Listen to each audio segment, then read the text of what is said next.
दिल्ली में वक्फ बोर्ड की संपत्ति को लेकर नया घमासान शुरू हो गया है। केंद्र सरकार ने दिल्ली की ऐसी 123 संपत्तियों को वापस लेने की प्रक्रिया शुरू कर दी है, जिस पर वक्फ बोर्ड मालिकाना हक जाहिर करता रहा है। सरकार के शहरी विकास मंत्रालय का मानना है कि इस संपत्ति पर दरअसल किसी का हक नहीं है और ऐसे में जमीन वापस देने का फैसला बिल्कुल वाजिब है। जी न्यूज ने भी इस खबर की पूरी पड़ताल की है। देखिए एक्सक्लूसिव रिपोर्ट।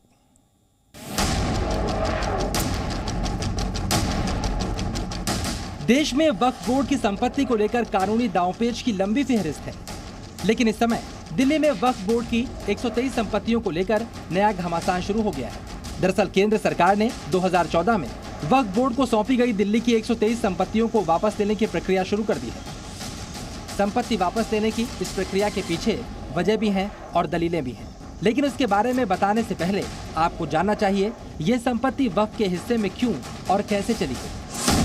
साल 2014 में यूपीए की मनमोहन सरकार ने दिल्ली में 123 संपत्तियों को डी नोटिफाई कर दिया था। इसमें ज्यादातर संपत्तियां सेंट्रल और साउथ दिल्ली में मौजूद थी, जिनकी कीमत आज करोड़ों में आकी जा सकती है।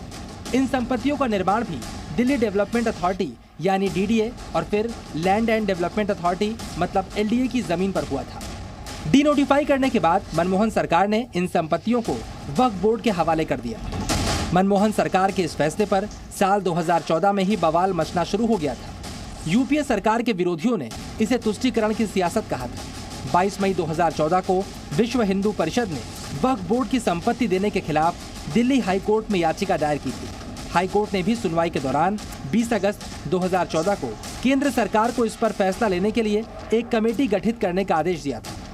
दिल्ली हाई कोर्ट के आदेश के बाद 2014 में मोदी सरकार ने इस कमेटी के गठन का फैसला किया। इस कमेटी में 2 सदस्यों को शामिल किया गया, जिसमें 2 सदस्य रिटायर्ड जज एसपी गर्ग और रिटायर्ड एसडीएम राधाचरण शामिल थे। दिल्ली हाई कोर्ट के आदेश के बाद कमेटी गठित हुई और इस कमेटी ने दिल्ली वक्फ बोर्ड को अपना पक्ष रखने के लिए कई बार नोटिस भेजा, लेकिन हैरानी की बात है कि दिल्ली वक्फ बोर्ड ने एक बार भी अपना पक्ष नहीं रखा।